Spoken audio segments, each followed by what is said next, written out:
오늘은 정말 소름 돋는 장면부터 시작합니다.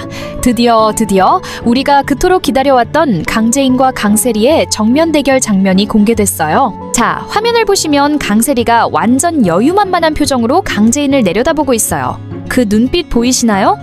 완전 무시하는 눈빛이에요. 아직도 미련 있니? 라고 묻는 그 목소리에는 조롱이 가득해요. 이 여자 정말 대단하죠? 남의 남편 빼앗고 친구 아들까지 죽게 만들고도 이렇게 당당할 수가 있다니. 강세리의 심리를 분석해보면요, 그녀는 지금 완전히 승리자의 위치에 서 있다고 생각하고 있어요. 황기찬과 결혼했고 YL그룹에서의 입지도 탄탄하고 강재인은 모든 걸 잃고 나락으로 떨어졌으니까요. 그래서 이렇게 여유롭게 조롱할 수 있는 거예요. 그런데 여기서 반전이 일어납니다. 강재인이 살짝 웃으면서 정말 차갑게 설마 내가 아들을 죽인 사람에게 미련? 이라고 받아치는 순간, 와, 이 한마디에 강세리의 표정이 완전히 굳어버려요. 이 대사가 왜 이렇게 강력한지 아세요? 첫째, 아들을 죽인 사람이라는 직접적인 표현으로 강세리와 황기찬을 살인자로 규정하고 있어요. 둘째, 미련이라는 단어를 그대로 돌려주면서 이제 너희에게 남은 건 복수뿐이다 라는 메시지를 전달하고 있죠. 강재인의 이 대사 톤을 들어보면 예전에 그 착하고 순진했던 강재인은 완전히 사라졌어요. 지금의 강재인은 차갑고 날카롭고 무엇보다 두려울 게 없는 사람이 됐어요. 아들을 잃은 어머니의 분노와 슬픔이 복수의 칼날로 변한 거죠. 이 장면에서 주목해야 할 또 다른 포인트는 두 사람의 위치예요. 강세리가 위에서 내려다보고 강재인이 아래서 올려다보는 구도인데, 이게 역설적으로 진짜 강자가 누구인지를 보여주고 있어요. 겉으로는 강세리가 우위에 있는 것 같지만 실제로는 강재인이 모든 걸 장악하고 있다는 걸 암시하는 거죠. 그리고 강재인의 그 미소, 정말 섬뜩해요. 복수를 앞둔 사람의 미소랄까요? 너희가 나를 이렇게 만들었다. 이제 그 대가를 치를 차례다 라는 무언의 선전포고 같아요. 강세리 입장에서는 정말 당황스러울 거예요. 자기가 완전히 짓밟았다고 생각했던 강재인이 이렇게 변해서 나타났으니까요. 게다가 아들을 죽인 사람이라는 표현은 강세리의 가장 아픈 곳을 정확히 찌르는 말이에요. 아무리 뻔뻔한 강세리라도 은호의 죽음에 대한 죄책감이 전혀 없을 수는 없거든요. 이 대화 이후에는 아마 강세리가 더욱 방어적이 될 거예요. 겉으로는 계속 강한 척 하겠지만 내심으로는 불안감이 커질 수밖에 없죠. 강재인이 무슨 계획을 가지고 있는지, 어떤 복수를 준비하고 있는지 전혀 모르니까요. 33화에서 최자영이 출소하고 강재인이 제 영혼을 갈아서라도 복수하겠다고 다짐한 직후에 이런 대결이 펼쳐진다는 게 정말 의미심장해요. 이제 강재인은 혼자가 아니에요. 엄마인 최자영, 그리고 김도윤이라는 든든한 동료가 있죠. 특히 이 장면은 앞으로 전개될 복수극의 서막을 알리는 중요한 순간이에요. 강재인이 더 이상 피해자가 아니라 복수자가 되었다는 걸 공식적으로 선언하는 거죠. 앞으로 강세리는 계속해서 강재인을 견제하려고 하겠지만 이미 주도권은 강재인에게 넘어갔어요. 강세리가 아무리 발버둥쳐도 강재인의 치밀한 복수 계획을 막을 수는 없을 거예요. 이 장면을 보면서 느끼는 건 정말 권선징악이라는 말이 딱 맞는다는 거예요. 악한 일을 저지른 사람은 반드시 그 대가를 치른다는 걸 보여주는 거죠. 강세리와 황기찬이 저지른 악행들이 이제 하나둘씩 그들에게 돌아올 거예요. 여러분, 이 장면 정말 몇 번을 돌려봐도 소름 돋지 않나요? 특히 강재인의 그 차가운 미소와 날카로운 눈빛, 함은정 배우님의 연기가 정말 압권이에요. 예전에 그 순수하고 착했던 강재인과는 완전히 다른 사람 같아요. 자, 두 번째 장면으로 넘어가 볼게요. 오, 이번엔 강승우가 완전히 폭발하는 장면이네요. 내 누나가 아니잖아요. 당장 정정기사 내세요 라고 외치는 강승우의 모습 정말 안타까워요. 목소리는 떨리고 주먹은 꽉 쥐어져 있고 얼굴은 분노로 빨갛게 달아올라 있어요. 평소에 그렇게 침착하고 이성적이던 강승우가 이렇게 감정적으로 변한 걸 보니 정말 큰일이 벌어진 것 같아요. 상황을 정리해보면 강미란이 언론을 동원해서 강재인을 가짜 상속자로 몰아간 것 같아요. 이거 정말 비열한 수법이죠. 강재인이 강규철 회장의 진짜 딸이 아니라는 식으로 여론을 조작한 거예요. 강미란의 이런 행동은 정말 치밀하고 계산적이에요. 생각해보세요. 강재인이 가짜라고 소문이 나면 어떻게 될까요? 첫째, YL그룹에서 강재인의 입지가 완전히 무너져요. 둘째, 법적으로도 상속권을 주장할 수 없게 되죠. 셋째, 사회적으로도 사기꾼 취급을 받게 돼요. 완전히 강재인을 매장시키려는 작전인 거죠. 그런데 여기서 강미란의 실수가 하나 있어요. 바로 강승우의 존재를 간과했다는 거예요. 강승우는 강재인의 동생이에요. 그런데 누나가 가짜라면 자기도 가짜가 되는 거잖아요. 이건 강승우 자신의 정체성과도 직결되는 문제예요. 강미란이 어떻게 해서든 막는 게 급선무였어. 다 널 위해서야 라고 변명하는 게 정말 가관이에요. 조카를 위한다면서 조카의 누나를 가짜로 만들다니 이게 말이 되나요? 강미란의 이런 논리는 전형적인 목적이 수단을 정당화한다는 사고방식이에요. 자기 목적을 위해서라면 뭐든지 할 수 있다는 거죠. 33화에서도 최자영에게 언니나 황기찬이나 장기판 위의 말이라고 했잖아요. 강미란에게는 모든 사람이 그저 이용 가능한 도구일 뿐이에요. 강승우의 심리 상태를 보면 정말 복잡할 거예요.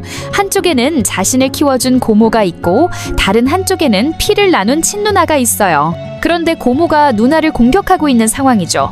이건 정말 잔인한 선택의 기로예요. 게다가 강승우는 지금까지 강미란을 믿고 따랐을 거예요. 부모님이 돌아가신 후 자신을 돌봐준 사람이니까요. 그런데 그 고모가 이렇게 비열한 방법을 쓴다는 걸 알게 된 거죠. 배신감이 얼마나 클까요?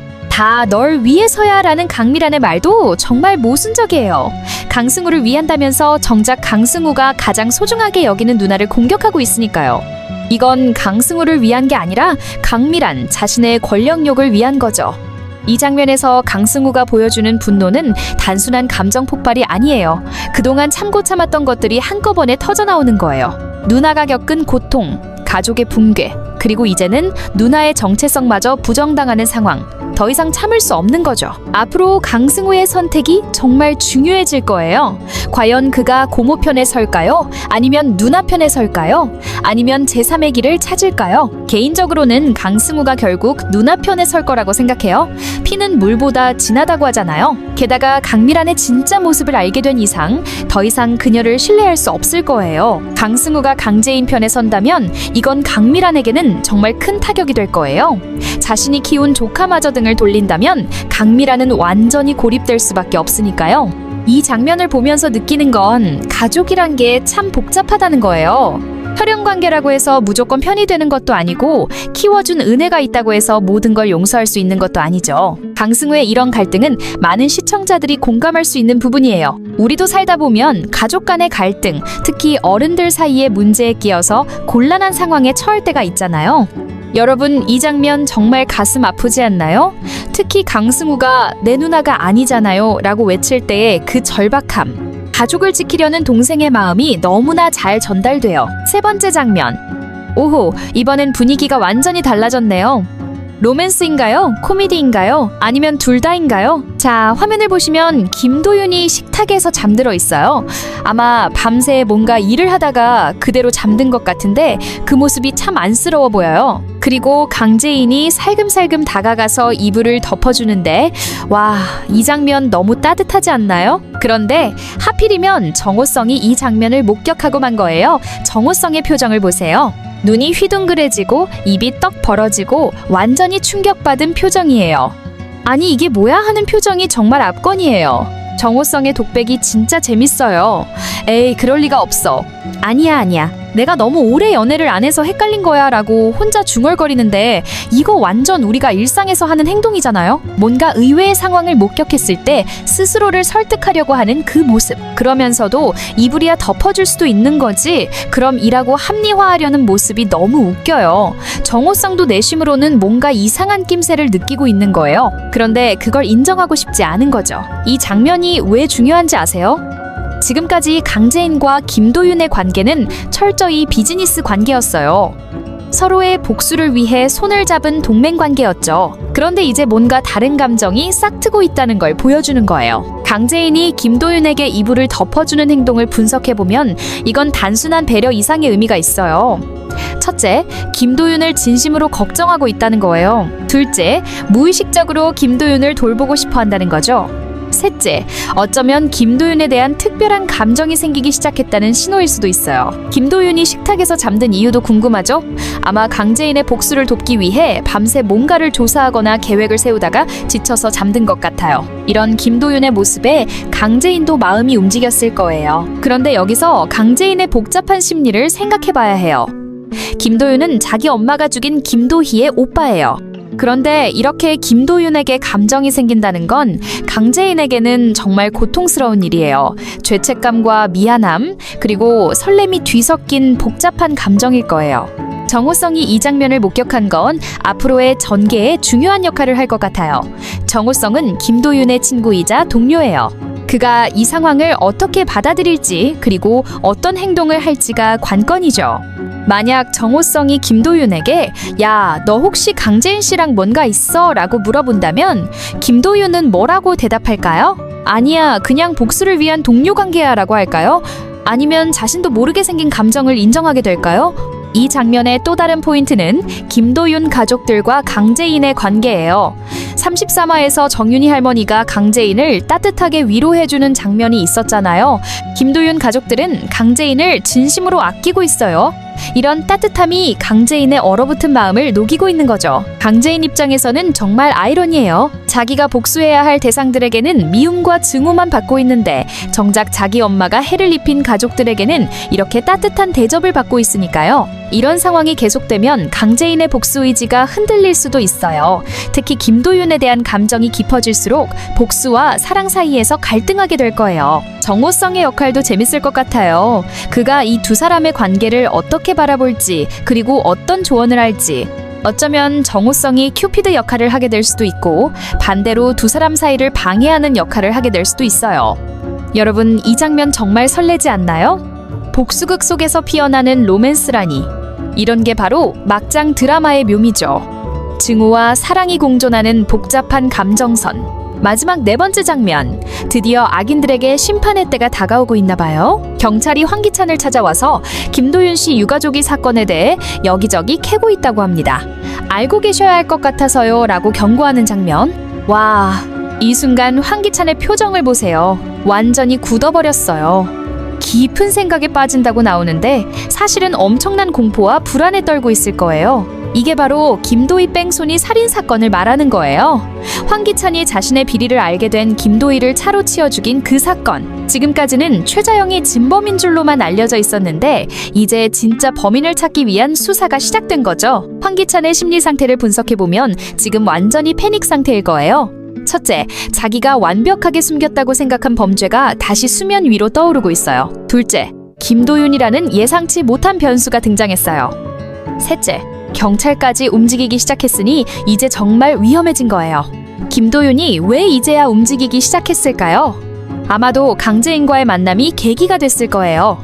강재인을 통해 황기찬의 진짜 모습을 알게 됐고 동생의 죽음에 뭔가 의문점이 있다는 걸 느꼈겠죠. 경찰이 황기찬에게 이런 경고를 하는 이유는 뭘까요? 두 가지 가능성이 있어요. 첫째, 정말 친절하게 알려주는 거일 수도 있고, 둘째, 황기찬의 반응을 보려고 떠보는 거일 수도 있어요.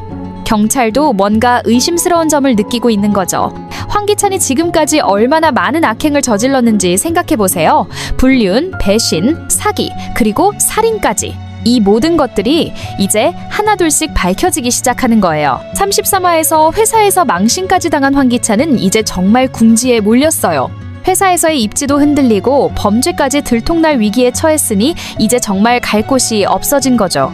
황기찬이 앞으로 어떤 선택을 할지 정말 궁금해요. 보통 이런 상황에서 악인들은 더욱 극단적인 선택을 하잖아요. 증거를 인멸하려고 하거나 증인을 제거하려고 하거나 아니면 모든 죄를 다른 사람에게 뒤집어 씌우려고 하거나. 김도윤이 위험해질 가능성도 있어요. 황기찬이 김도윤을 제거하려고 시도할 수도 있으니까요. 하지만 이미 경찰도 알고 있는 상황이라 쉽지 않을 거예요. 이 장면에서 또 주목해야 할 점은 황기찬의 고립이에요. 예전에는 최자영을 이용해서 죄를 뒤집어 씌울 수 있었지만 이제 최자영도 출소했고 강재인도 복수를 시작했고 김도윤까지 움직이기 시작했어요. 사면초가인 거죠. 강세리는 과연 황기찬을 도와줄까요? 글쎄요, 강세리도 자기 살 길 찾기 바쁠 것 같은데요. 위기의 순간에 진짜 사람의 본성이 드러난다고 하잖아요. 어쩌면 강세리가 먼저 황기찬을 배신할 수도 있어요. 경찰의 수사가 본격화되면 어떤 일들이 벌어질까요? 첫째, 사건 당시의 CCTV나 목격자를 찾기 시작할 거예요. 둘째, 황기찬의 알리바이를 조사할 거예요. 셋째, 차량 정비 기록이나 병원 기록 등을 뒤질 거예요. 황기찬이 아무리 완벽하게 증거를 인멸했다고 해도 완전 범죄는 없다고 하잖아요. 분명 어딘가에 흔적이 남아있을 거예요. 그리고 그 흔적을 김도윤이 찾아낼 거예요. 이 장면을 보면서 느끼는 건 정말 하늘이 무섭지 않냐 하는 말이 떠올라요. 아무리 완벽하게 숨긴 범죄라도 언젠가는 밝혀진다는 거죠. 황기찬이 저지른 악행들이 이제 부메랑이 되어 돌아오고 있어요. 여러분, 이제 정말 클라이맥스가 다가오고 있는 것 같지 않나요? 강재인의 복수, 김도윤의 진실 찾기, 그리고 황기찬과 강세리의 몰락. 34화가 정말 기대되는 이유예요. 이렇게 리뷰 및 분석, 그리고 다음 회 예측까지 함께 보았는데요. 재미있으셨나요? 재미있으셨다면 구독과 좋아요, 그리고 알림 설정을 통해 콘텐츠 업로드 시 바로 알림을 받고 콘텐츠를 즐겨보세요. 끝까지 시청해주셔서 감사드리고 내일도 이 시간에 만나요. 그럼 안녕!